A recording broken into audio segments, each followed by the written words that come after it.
in just 1 year of being active on LinkedIn, Utah Business listed me as a top influencer to follow on LinkedIn. I got invited to as a guest on several podcasts.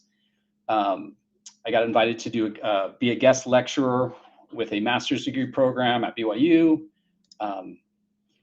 And because of that activity, for some reason, if you went to Google Gemini and said, who has the most followers on LinkedIn in Utah, it listed me at the top of that list. Now, that's not actually true. I don't have the most followers, but because of all of that activity over the course of the year, Google thought that was me. And because Gemini thought it was me, then I got invited to speak at Utah Tech Week conference, and it's led to other, speaking engagement opportunities. So in addition to, there's been new business opportunities and reconnecting with old people. So that was 1 year of activity.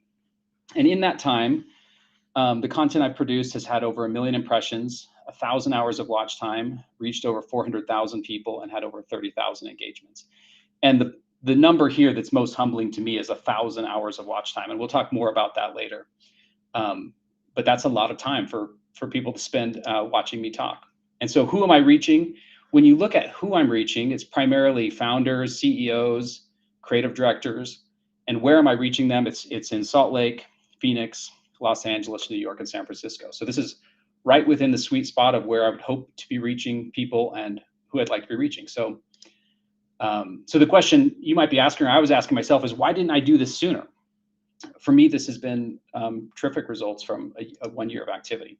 And I'll tell you why I didn't do it sooner. And it's maybe the same reason that some of you haven't done it, which is I was absolutely terrified for the reasons of cancel culture.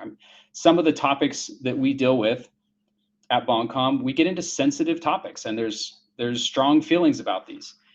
And I feel a deep responsibility for the agency to make sure I don't do something that negatively tarnishes the brand of the agency in that way. So out of fear, I mostly stayed quiet. And there's good reason for that.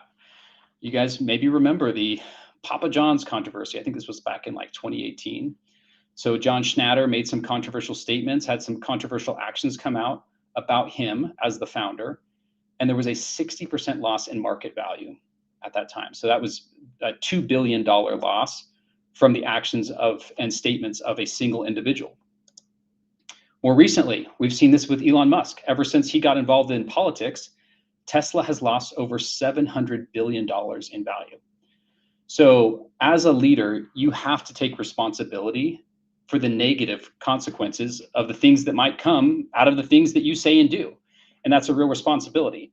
And this is why most people don't do it. But I want to make an argument that you also have to take responsibility for the positive things that didn't happen because you chose to stay quiet. So the example of this would be Steve Jobs. When he returned to Apple, he could have returned as a quiet CEO in the background trying to drive innovation. But Steve chose to be one of the faces of Apple. And over the period of time in which he led Apple, their value increased 100-fold. It was $350 billion of value creation that I think nobody would argue had Steve not played the role that he played, there's no chance it would have grown at the level that it did. So you have to, again, as a leader, you have to take responsibility for what value you could have created, the jobs you could have created, the amazing opportunities you could have created for your team if you'd chosen to put yourself out there more. And this is a growing trend. You probably have seen this. This is one of the top trends in marketing right now, which is, they call it founder-led marketing. And there's a reason why it's such a big trend. And I'm going to show you some examples of this. So this is surprising. Look, you've got the GOP and you've got Donald Trump. Donald Trump has 30 times more followers than the GOP does. Reese Witherspoon has 66 times more followers than her own company, Hello Sunshine. So a company that likely has many employees, and she's a single individual, and yet she has 66 times more followers. Richard Branson has 62 times more followers than Virgin. Gwyneth Paltrow has 26 times more followers than Goop. Elon Musk has 10 times more followers than Tesla and 2.5 times more followers than NASA. This one's really interesting. So if you guys know who Andrew Huberman is, he's a neuro-ophthalmologist at Stanford. So Stanford is 139 years old, has hundreds of thousands of alumni. A single professor at Stanford has a bigger following than all of Stanford. Jessica Alba, 94 times more followers than her company, Honest. So the question is, this doesn't make any sense. Why is it that established brands with thousands of employees don't have the same following that a single individual does? And I'm going to tell you why this works. And it's something called parasocial relationships. And this phenomenon in the social science came about. I think they first discovered this, and it was associated with like nighttime news. And people every night were gathering around the TV watching their nighttime news, and they started to form a relationship with the newscaster, at least a perceived relationship.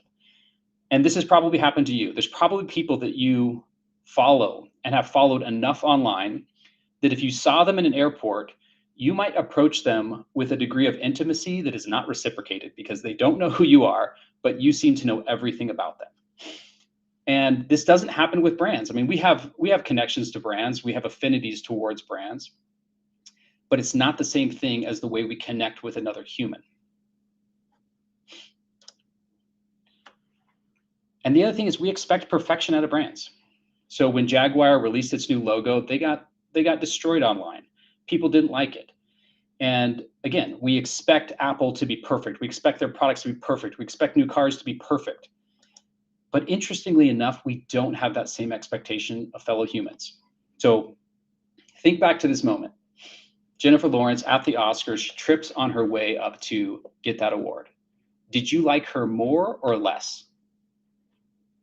You liked her more. The way that she picked herself back up, you know, her sort of general approach of how she handles this in this unassuming way, we like her more. And it's in the social science, they call it the pratfall effect. And what they found was that when otherwise competent people occasionally make an innocent blunder, we actually like them more than an equivalent person who never made a mistake. So let that settle in. Like, again, we're all trying to put this perfect image online, and it's actually counterproductive to what we're trying to accomplish. So I'll tell you a little personal story. This isn't my real resume, but when I landed my first job many, many years ago, landing that job had very little to do with my actual qualifications and almost everything to do with my wife's ability to doctor up my meager accomplishments and make them sound impressive on a resume. And we've all done it. We've all been guilty of it. And the problem is too many of us are taking this exact same approach and translating it to LinkedIn. We're trying to put this perfect image of perfect career success on LinkedIn. And the reality is that being human is your superpower. This is why you can compete. This is why Andrew Huberman and Reese Witherspoon and Gwyneth Paltrow and Jennifer Lawrence and Jessica Alba, how they can beat their own brand because they can be human in ways that a brand cannot. And so this is why it's such a big, interesting marketing trend. Okay, you might get this, you might not get this. This may just be my social media feed, but oftentimes we don't remember people's names online. We see a lot of videos, there's so much content. So I'm gonna read this to you, and I want you to think if you can think of who I'm talking about. So when you hear blonde female podcaster / mindset coach that wears glasses, or large male motivational speaker with a scratchy voice, or kind of brash wine / social media guru, or a bald doctor who specializes in longevity, or this Asian guy who's a speaking coach, or a funny blonde girl that makes fun of influencers, particularly in Utah, or a deadpan Utah realtor, and a buff business strategist with nose tape. So maybe these people are just in my social feed and not in your social feed. But this is the way that people often think about others. So these are the people that I was describing there. And there's something called the availability heuristic, which suggests that the more easily somebody's name or brand or company comes to mind when you're thinking about a problem you're trying to solve, the more likely you are to pick them as the solution. So again, all of you are competing in some form of business. And when somebody has the problem for which you solve, are you the name or brand or business that comes to mind? And staying top of mind, that's why these influencers are producing videos at a rapid rate, because they're trying to stay top of mind. So when you say, I've got this massive event and I want the best motivational speaker in the world to come, you think, well, then I got to get Tony Robbins. So that's how that works. So question for you, again, if you're here live, put it in the comments. If you read or watched, so imagine you're on TikTok, imagine you're on LinkedIn, and you're scrolling through content, and you end up having a good little brain rot scroll session. You go through 100 pieces of content, and there's some good content in there. Let's say there was pretty good content. Of those 100 pieces of content, how many of them would you have actually liked, commented, or engaged? So put a comment in there if you're here with us live. What percentage? So think about that. Now, I was speaking at an event recently with Jack McKisson. He's one of LinkedIn's top voices. He's become kind of a friend and a mentor to me. And I was, again, Jack has a huge following on LinkedIn. He's a really great thinker. And I was looking through Jack's posts, and I noticed he was getting about 17 to 72 engagements per post, which I found interesting because that's the same engagement that I've been getting on my posts. The difference is Jack has 100 times more followers than me. So traditionally, when you think about social media, everybody was in this race to see how many followers can I get? Can I grow my following? But looking at this tells me that followers almost don't matter anymore. And so when you look at how LinkedIn's algorithm has shifted, they're prioritizing provocative, relevant, and timely content over audience size. So you don't have to have, I mean, it's certainly helpful, but you don't have to have a huge following or audience in order for your content to be picked up. Your content needs to be relevant. It needs to be timely. And this is where you have a huge advantage over organizations. So this is why I did that comparison at the beginning, where I showed you how many followers the individual had versus the brand.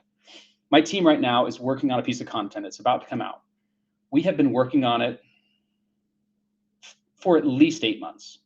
It has gone through dozens of committees, and it's such a sensitive and important piece of content that they wanted to make sure it was perfect. But the amount of red tape to get it to actually see the light of day is dizzying. And that's what happens within large organizations and within bureaucracies. But as an individual, you can get to market so much faster because hopefully there's not a massive committee reviewing every piece of content you're posting, slowing down the process, 20 different people weighing in. And this is why individuals are outperforming brands online. Okay, another question for you. So leave your comment here. How often, be honest, how often do you post original content, not a reshare, original content on LinkedIn? So thinking about the last year or so, how many times did you post? So I looked up some research on this. The average LinkedIn user posts 1 to 3 times a year. And so they're often posting on things like they got a new job or a promotion, they're looking for a job, or they got some industry recognition. So 1 to 3 times per year. And one of the big discouraging things about getting online and creating more thought leadership content is you think, how am I going to compete? There's so many people creating content on here. I mean, there's over 1 billion users on LinkedIn, but 99% of those billion users are posting 1 to 3 times a year. Only 1% of all LinkedIn users create content regularly. So you're not competing with 1 billion people. You're competing with 1% of LinkedIn users who are creating content regularly. So again, link that back to the availability heuristic. If you're one of the top 1%, it's not that hard to be a 1%er. Post 3 times a month and you'll be a 1%er on LinkedIn. And it'll increase the odds from the availability heuristic that when somebody thinks of a problem that you solve, they think of you. So I'll give you a specific example. And again, chasing the likes, chasing the follows, that's been the game in social media for such a long time. But let's say you're a Utah ad agency, and so you take my agency, we just do cause-based work. And let's say that in Utah, there's only 50 people probably that would ever buy what we sell. And if we landed 5 big projects per year, that would be a good year for us maybe. And let's say I can't even handle more than 10. It would be too many projects to take on in a single year. That means I'm only actually trying to reach 50 people. And if 5 of them say yes, then I've had a great year. And even if something bigger, let's say you do dental CRM software, and let's say there's 10,000 dentists in the US, and you only need 200 of them for your company to be successful. That means you're not trying to get millions of followers. If you can reach 200 people with your message, then that would be a massive success. So it's just a different way of looking at what are you actually trying to accomplish? Are you trying to become an influencer that makes money because you have such a huge following that you make money by selling products? Or are you trying to position yourself as a thought leader so that when somebody thinks of a problem that you solve, they think of you? So Daniel Priestley, in his book Oversubscribed, he introduces this framework. And I don't know that this framework is perfect science, but it's an interesting framework. He calls it the 7-11-4 framework. And he wrote another book called Key Person of Influence. But he talks about this idea that in order to be that key person of influence, you need to engage your audience with at least 7 hours of content. So he calls it content, not video. So they could be reading blog posts or articles or white papers. They've had 11 interactions with you. So enough interactions that there's some familiarity, they remember you, and that has happened across 4 platforms. So this 4 platforms is interesting. We often think of this as various social media platforms, and that's an easy way to think of it. But right now, you're engaging with me via a LinkedIn Live. Some of you have seen my content on Instagram. Some of you saw me speak at Utah Tech Week. Some of you have seen me at a conference or somewhere else. Those are 4 different places that you have seen me, and I've become more and more familiar to you. So think about define your audience, how big is that audience, and how are you making sure that you're showing up enough times that there's high familiarity with you. This is another frustration, is you're going to post content and people like you, but guess what? They just don't like. And it doesn't mean they don't like your content. It's that 90% of people, and we've been brainwashed by TikTok to just scroll. 90% of people are just consumers. We watch content, we laugh at it, we enjoy it, we find it educational, and we don't like, we don't comment, and we don't share. I can't tell you how many times I've been at the grocery store or an airport and somebody comes up to me and says, Andrew, I love the content you've been producing. It's so cool. I watch all your videos. And I'm thinking, you've never liked or commented on any of my videos. I had no idea that you were watching my videos. So this is a very, very common thing. Most people are just consumers of content. So here's one of the biggest mistakes I see people making on LinkedIn. It's okay to do some self-promotion on LinkedIn, but I see way too much self-promotion on LinkedIn and not enough idea promotion. So Patrick Matavia, a friend of mine, amazing creative director, he's one of my favorite people to follow. He doesn't post a ton, but he posts regularly, and he always has such a thoughtful post. He's focused on mentoring young creatives. He's talking about the industry. I always love reading his posts because he's promoting ideas and thoughts. And yes, through that, there's some self-promotion that happens, but it never feels like self-promotion. One of my favorite books by Donald Miller, Building a Story Brand, he reminds us, and this is a good thing to check yourself as you're creating content. You are not the hero. The audience is the hero. You are the guide. So as you're creating content, think about that. How am I creating content where I'm using my expertise to help somebody else be successful? And as you do that, you'll find that people engage with your content a lot more. Okay, so I've talked about this major trend of founder and leader-led marketing. And some of you are saying, I'm not the founder of a company. I'm not even the leader of a company. How does this apply to me? Well, there's also a major trend in corporate influencers. So many, many years ago, I started an influencer marketing company, and it was the traditional influencer marketing company where we went out and made relationships with people that had huge following, and we paid them to promote products for our companies. And there's this major shift where companies are realizing that the people that understand and know their products better than anybody else are their own employees. But the problem is, most of their corporate policies have told their employees, you're not allowed to talk about work online. You're not allowed, there's company secrets, don't share. This is certainly there are company secrets that you can't share, but this is a massive mistake to not take advantage of this opportunity where you have people that are passionate about your product that know it better than anybody else. How are you empowering them to do that? Okay, here's another question for you. Some of you will get this. My wife did not. I tested this on her last night. When you look at these pictures and look at these faces, do you know what company? They all work for the same company. Do you know what company they work for? So looking at these faces, can you think of where you've seen them before? Okay, so for those of you that are nerdy like me and love watching the Apple release its new products, these are all Apple employees. So we talked about Steve Jobs at the beginning, and Steve Jobs absolutely was the primary face of Apple. But Steve couldn't represent every product. He couldn't represent every innovation. There was just too much happening inside of a company with tens of thousands of employees building lots of different products. And so he allowed these people to be faces of those various products and innovations. And so when they'd release new products, they were the face. They would come and tell people about that. They were the experts. The same is true at my agency. So inside of Boncom, we have an animation studio. We have a media buying and planning group. We have a branding shop. We have a post-production studio, a film studio, an analytics practice. And all of this, I try to, as the leader, I try to shine a light on all these super talented people, but I can't do it by myself. There's just too much nuance. I'm not the expert at every single one of these things. So I can't remember, it was a year or two ago, some of my team members in the animation studio said, hey, can we launch our own social channel where we just talk about animation? And I said, that's awesome. That would be amazing. So they launched this Boncom Motion channel, and their content gets amazing engagement. I love that they're out there producing this. I love that they were proactive and wanted to do this, and I strongly encourage it. And I'm going to encourage more people on my team to do similar things.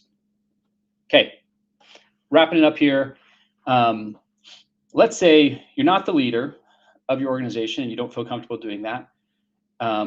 You also, maybe your company won't let you, or you're not comfortable creating original content. I think people miss this opportunity. There is tremendous benefit in being a great follower. So there are people that from the beginning, as soon as I started creating content, they always liked it. They always commented. They always shared.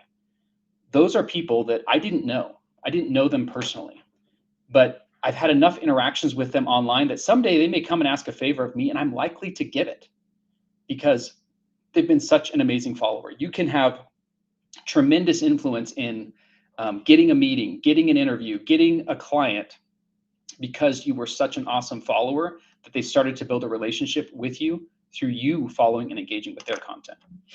So in summary, I promised you 7 points to be successful on LinkedIn in 2025. The first is humans have an advantage over brands. We're naturally wired to connect with other humans more than we are with brands. You don't have to be perfect. In fact, being competent, but occasionally making blunders makes you more likable. Consistency matters. There's a billion people on YouTube. Only 1% are posting regularly. It's not that hard to be a 1%er.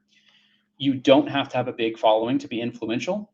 So being timely and relevant allows you to get audience and people see your content, even if you don't have a huge following. Promote ideas and other people. This is the best form of self-promotion, is by promoting other people through your content. Empower your employees to become influencers. Let them share their craft. And lastly, great followers have tremendous influence. So be a better follower, and it'll open tons of doors for you. Okay, that's what I have for you. Thanks for joining me. I'm just going to end with one shameless plug. If you guys have followed my content, you've probably seen me talk about this. A couple years ago, I took one of my passions, which is influence, persuasion, behavioral psychology, and how that applies to marketing and leadership and choice architecture. And I developed a curriculum around it. I taught my employees. They loved it. And they said, when are you going to offer this to other people? And I finally am just about finished packaging that up. I'm running a beta group through it right now, getting really tremendous feedback. So if you're interested, if you geek out like me around the science of persuasion and influence, and you want to learn more, it's a 9-week course. You'll get a master's level degree of education in just 9 weeks, and it's going to be opening up very soon. So if you're interested, you can go to the website, thevisibleHand.co, and join the waitlist. But thanks so much for joining me. I hope you found this information, this presentation educational, and I hope you guys will join me on LinkedIn, making it an awesome, thriving community of thought leaders that are supporting each other.